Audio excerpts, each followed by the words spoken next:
করি। ভগবান তাদের আত্মাকে রহমত দিয়ে এই প্রার্থনা ব্যথাতুর হৃদয় নিয়ে আজকে এখানে আমরা সবাই প্রার্থনা করছি। তাদের দুটি পরিবারকে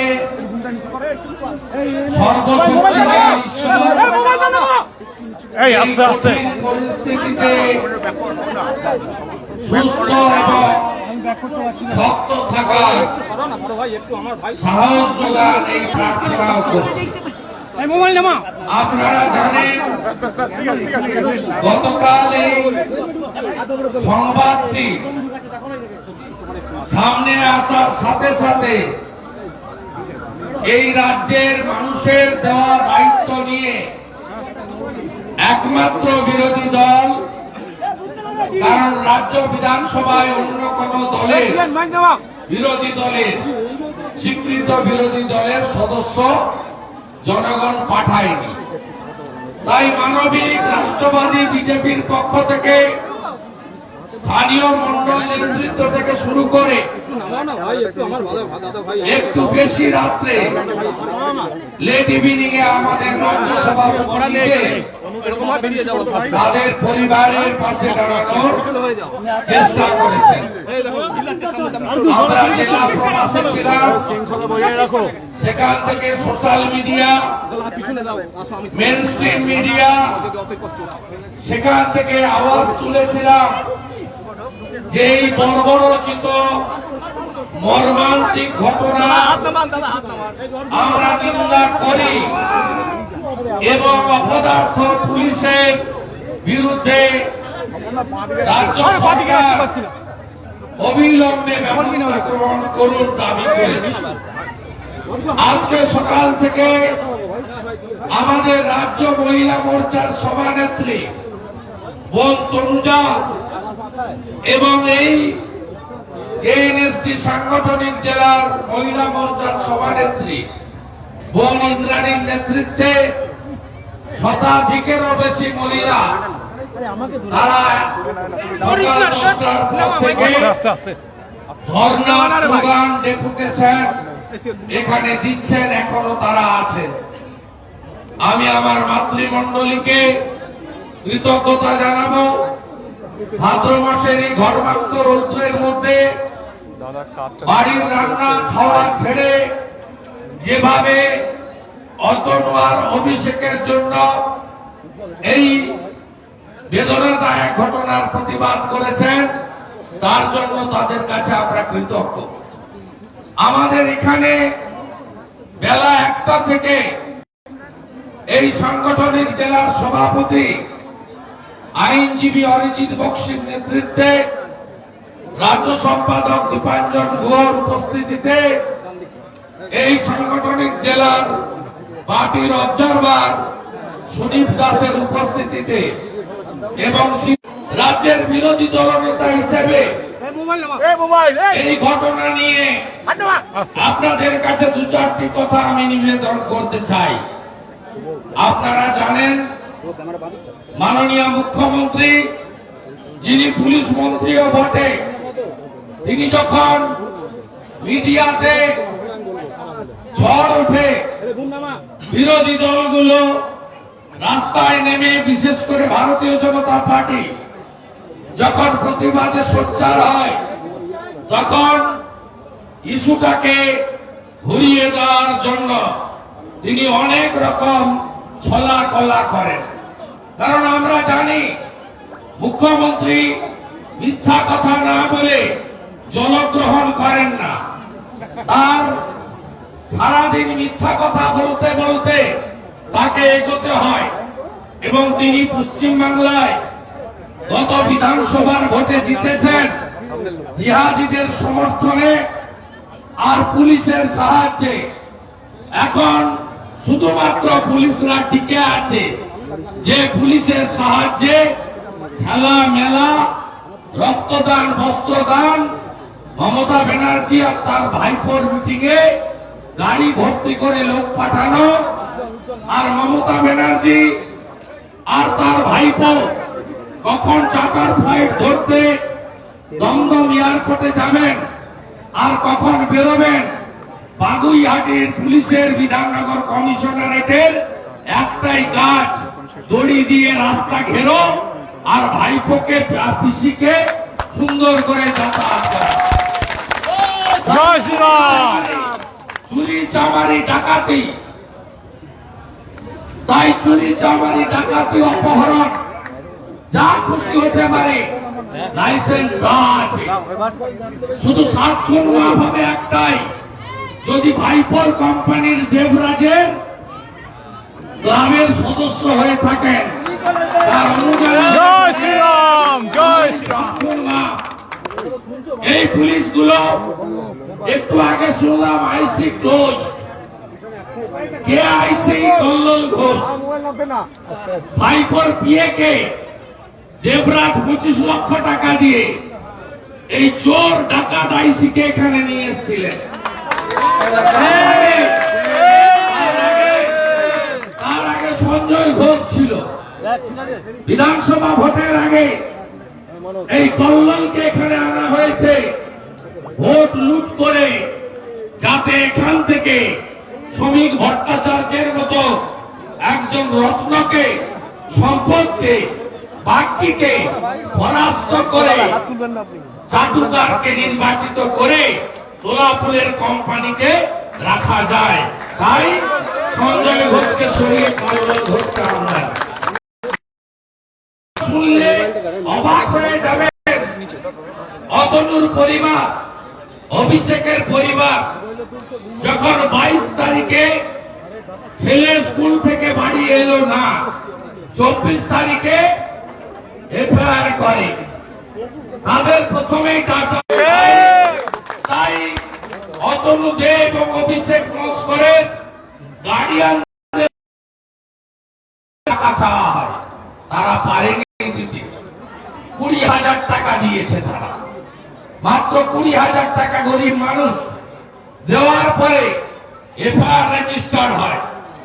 কতদিন আগে বসিরহাটে দেহ পাওয়া গেছে দেবরাজের চাচা জনাব ফিরহাদ হাকিম, তিনি ঘোষণা করেছেন এটা সিআইডি তদন্ত হবে।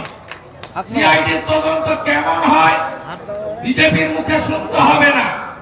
পানিহাটিতে খুন হয়ে যাওয়া তৃণমূল কাউন্সিলরের সহধর্মিনী, তিনি কি বলছেন? বলছেন সিআইডি খুনিদের কেস ডায়েরি দিয়ে জামিন করিয়ে দিল। এই সিআইডি, তিনি প্রথম দিন বলেছিলেন সিবিআই চাই, পরের দিন মমতা ব্যানার্জির লোকেরাকে বোঝালো, আরে দিদি তো খুশি তো তোমাদের সঙ্গে আছে, কেন তোমরা সিবিআই চাইছো, দিল্লিকে ঢুকিয়ে দিচ্ছ কেন? তিনি বিশ্বাস করেছিলেন বাংলার মুখ্যমন্ত্রীকে, সেই বিশ্বাসের মর্যাদা পানিহাটিতে রাখেনি। যে দলের কাউন্সিলরের খুনিদেরকে ছাড় করিয়ে দেয়, তারা তো শাহিন আলী, দিব্যেন্দু দাস আর যে একটি ধরা পড়েছে 3 জন মোট, এদের তো ছাড় করিয়ে দেবেই। তাই আমাদের এই বিক্ষোভ সমাবেশে দাবি এক, অবিলম্বে রাজ্য সরকার এই অপহরণ, খুন, কিডন্যাপ এই মামলা সিবিআই কে হস্তান্তর করুন। পরিবারের সঙ্গে আমাদের নেতৃত্ব যোগাযোগ রেখেছেন। গতকাল রাজ্য সভাপতিকে হেনস্থা করার চেষ্টা করা হয়েছে, কাদের দিয়ে? না, ওই দেবরাজের 100 দিনের কাজের কিছু লোককে দিয়ে। আপনারা দেখেছেন, এরা চায় না সত্য উদ্ঘাটিত হোক। এটা তো রাজনীতির ঘটনা নয়। তোমরাও দাঁড়াও পরিবারের পাশে, আমাদেরও দাঁড়ানোর সুযোগ দাও। তোমরাও কথা বলো, আমাদেরও কথা বলার সুযোগ দাও, মিডিয়াতে কথা বলার সুযোগ দাও। সত্য কথাটা তার পরিবারের মুখ থেকে বেরিয়ে আসুক, এটা বাংলার জনগণ চাইছে, পশ্চিম বাংলার জনগণ চাইছে। পরিবার, আমি পরামর্শ দেব, আপনারা হাইকোর্টের দ্বারস্থ হন, সিআইডি মানে রাজ্য সরকার তৃণমূলের একটি শাখা সংগঠন। এই সিআইডি মানে কল্লোল ঘোষদেরকে রক্ষা করবে, আড়াল করবে দোষীদের। তাই পরিবারের উচিত সিবিআই দাবি করা, সরকার না শুনলে আদালতের দ্বারস্থ হওয়া। বাংলার সচেতন নাগরিকগণকে অনুরোধ করব, জনস্বার্থের মামলা করুন। এই দুটো বাচ্চা ক্লাস 10-এর ছাত্র, এদের এই নৃশংস মৃত্যু, পুলিশের অবহেলায় মৃত্যু, অপদার্থতায় মৃত্যু। আমরা আর কোন মা বাবার যাতে কোল খালি না, প্রজন্মের কোন ছাত্র ছাত্রী এইভাবে অকালে যাতে ধরে না পড়ে, তার জন্য জনস্বার্থের মামলা করুন এবং সিবিআই তদন্তের দাবিতে সোচ্চার আন্দোলন করুন। আমাদের কর্মসূচি শান্তিপূর্ণ ছিল এবং পরিবারকে অবিলম্বে সরকারের পক্ষ থেকে ক্ষতিপূরণ ঘোষণা সহ তাদের যা যা দাবি সমস্ত পূরণ করতে হবে, এটাই ভারতীয় জনতা পার্টির দাবি। আগামী দিনে আমাদের নবান্ন অভিযান আছে, সেখানেও এই দাবি উচ্চারিত হবে এবং 13 তারিখের পরে আমরা বিধাননগর কমিশনারেট ঘেরাও করব। হাজারে হাজারে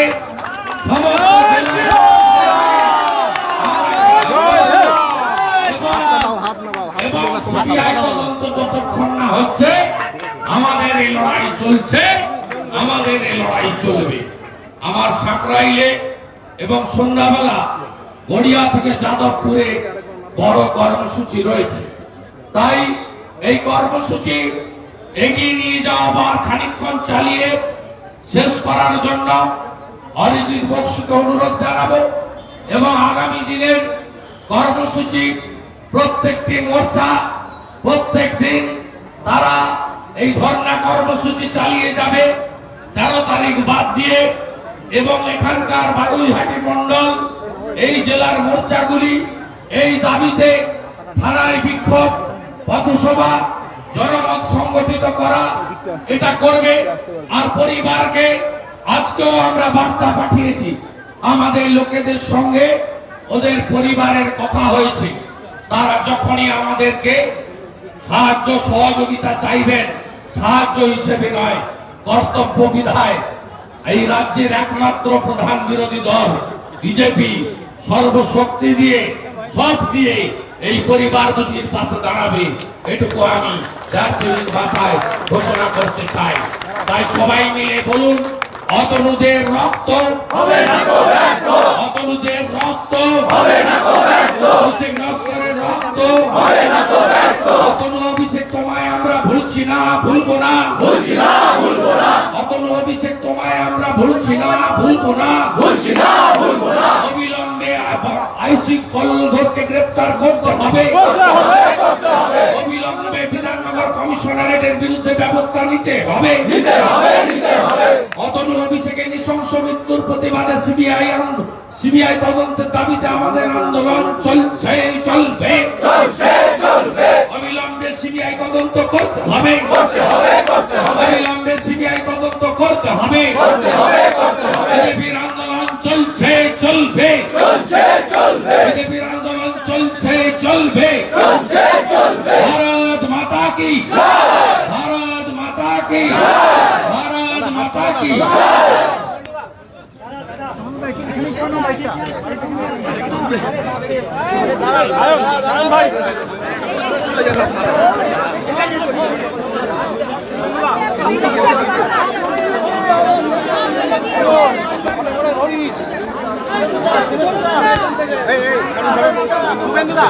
মুখ্যমন্ত্রী বলছেন দিদিকে দায়িত্ব দিয়েছেন দৃষ্টান্তমূলক মানে উত্তম কুমার,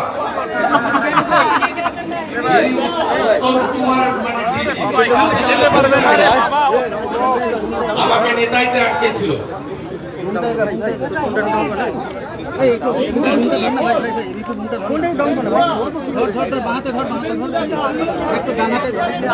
অনিয়ন ঘোষকে গ্রেপ্তার, সিনাটের আইসিকে ক্লোজ, এটা আমাদের দাবি। আপনি ভাবতে পারেন 3 লক্ষ টাকা দিয়েছিল। হ্যাঁ বের করে দিচ্ছি নাও 3 লাখ টাকা দিয়ে পোস্টিং নিয়েছে, এদিকে দাদা 20,000 টাকা নিয়েছে, তারপরে 22 তারিখের ঘটনা 24 তারিখে এন্ট্রি করেছে।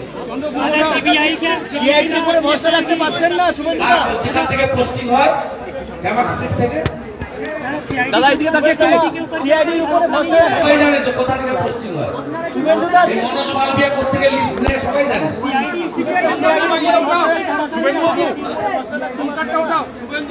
সিআইডির উপর আমি কেন? তৃণমূলের খুন হয়ে যাওয়া কাউন্সিলর পানিহাটি তার স্ত্রী সহধর্মিনীর কি বলছে শুনে আসো, ওটাও তো সিআইডি তদন্ত। শুভেন্দুবাবু কালকে ডিসিডিডি বলেছেন সব বাচ্চা হারিয়ে গেলে কি মর্গে খুঁজবো? सीआईडी तृणमूल कांग्रेस का फ्रंटल ऑर्गेनाइजेशन है, इसलिए बंगाल के वेस्ट बंगाल की कोई नागरिक का कोई कॉन्फिडेंस उसके ऊपर नहीं है।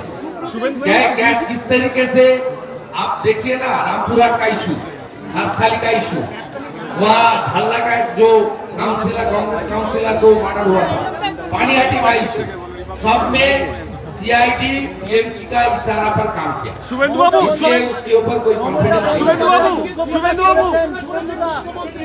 দুঃখ প্রকাশ করেছেন। ওগুলো আইওয়াস মিডিয়াতে আপনি যে বলছেন যে ভৎসনা করেছেন, আমি ভালো সবাই খারাপ। উনি 11 বছর পুলিশ মন্ত্রী, উনি পুলিশকে পার্টি ক্যাডারে পরিণত করেছেন। উনি বেরোলে 7,000 পুলিশ লাগে, আর ওনার ভাইপো বেরোলে 2,000 পুলিশ লাগে। দুঃখ প্রকাশ করেছেন, মুখ্যমন্ত্রী দুঃখ প্রকাশ করেছেন, মুখ্যমন্ত্রী দুঃখ প্রকাশ করেছেন, এই ধরনের ঘটনায় দুঃখ প্রকাশ করেছেন। ও মিডিয়াতে খুব জোর চলছে কাল থেকে, টপিক হট টপিক হয়ে গেছে বেঙ্গলে। শুধু কোনো রাজনৈতিক দল না, সাধারণ মানুষ এটা নিয়ে মুখ খুলছে, নিজের ইমেজকে বাঁচানোর জন্য এসব করছে। শুভেন্দুবাবু একজন আইপিএস বলছেন এইরকম অপদার্থ পুলিশ মন্ত্রী গোটা ভারতবর্ষে কোনো প্রদেশে। শুভেন্দুবাবু একজন আইপিএস বলছেন বাচ্চা হারিয়ে গেলে সব বাচ্চাকে কি মর্গে খুঁজবো? ডিসিডিডি বলছেন সব বাচ্চাকে মর্গে খুঁজবো, এটা কি একটা আইপিএস এর উক্তি? কোন আইপিএস নাম কি? ডিসিডিডি বিধাননগর বিশ্বজিৎ দাস না, না, এদের কোনো দায়বদ্ধতা নেই। এদের দায়বদ্ধতা একমাত্র কৃষি ভাইপো আর তাদের এজেন্টদের কাছে, যারা অপাসিক ডিবেট খুলেছিল। এদের দায়বদ্ধতা মিডিয়ার কাছে, জনগণের কাছে, বিরোধী দলের কাছে, সংবিধানের কাছে কোনোটাতেই নেই। পরিবার এগিয়ে আসা উচিত। পরিবার যদি মামলা না করে, আমরা জনস্বার্থের মামলা করার জন্য পশ্চিমবাংলার জনগণকে অনুরোধ করছি। পাবলিক ইন্টারেস্ট লিটিগেশন যে কেউ করতে পারে। যদি সিবিআই রাজ্য সরকার রবিবারের মধ্যে না দেয়, আমি বাংলার সচেতন নাগরিকদের বলবো জনস্বার্থের মামলা করুন, যাতে সিবিআই ইনভেস্টিগেশন হয়। এই পুলিশের স্বরূপটা প্রকাশ করা দরকার আছে। আর বসিরহাট সন্দেশখালী থেকে শুরু করে এই বাসন্তী এক্সপ্রেস ওয়ে, এটা ভারতে আছে না পাকিস্তানে চলে গেছে, এটা মানুষের মধ্যে প্রশ্ন আছে। যত অসামাজিক কাজ, যত গুন্ডাগর্দি, যত ফেন্সিডিল থেকে শুরু করে যত রকম বেআইনি কাজ, সব এই জোনটাতেই হয়। কলকাতা আসানসোলের বাড়িতে সিবিআই অভিযান চালাচ্ছে। কার বাড়িতে করবে জানি না, কিন্তু অনুপবাজি গ্রেপ্তার হওয়ার পরে যে ডায়েরিটা দিল্লির কোর্টে সাবমিট হয়েছিল, তাতে লেখা ছিল এন ঘটক মান্থলি 75 লাখ। সেই যদি এই ঘটক হয় তাহলে হচ্ছে এন ঘটক মান্থলি 75 লাখ। যেমন আমার বিরুদ্ধে মানহানির মামলা করেছে আলিপুর কোর্টে রাজ্য সরকার, এডিজি সিআইডির জন্য রাজশেখরনের নামে বলেছিলাম। লালার ডায়েরিতে 4/3/2019 দেখে দেবেন, লেখা আছে জ্ঞানবন্ত সিং এর নামে ঠিক পরে ডিআইজি 50 লাখ পার মাস। তখন ডিআইজি পুরুলিয়া ছিলেন রাজশেখর। देखिए एजेंसी जो काम करना चाहिए, उसका खिलाफ डॉक्यूमेंट है, सबूत है, उसका खिलाफ एजेंसी काम करेगा। इसमें मेरा कोई टिप्पणी नहीं है। लेकिन जो चार्जशीट हुआ था वो जो कोल स्कैम में उसमें एक घटक आसनसोल उसका पास मांगीदार था, उसका जिक्र है, इसलिए 4-5 बार ऑनरेबल मिनिस्टर को बुलाया, वो ऑपरेट नहीं किया। आईडी जो प्रोसीड्योर है उसमें एजेंसी काम कर रहा है, इसमें मेरा कोई टिप्पणी नहीं। বাড়ি ঘিরে রাখছে, তৃণমূলের লোক বাড়ি ঘিরে রাখছে, বিজেপি নেতৃত্বকে তাহলে কালকে দেখেছেন তো সুকান্ত বাবুর সঙ্গে কি করেছে। আমরা বাড়ির লোকের সঙ্গে সম্পর্কে আছি, একদিন 2 দিন 3 দিন বাড়ি ঘেরা থাকবে, তারপরে এই প্রাচীরটা ভেঙে যাবে, ঠিক আছে। যখন সিবিআই আসবে তখন পুলিশ ফাইল যেমন ছুটছে এখন সেই রকম হবে।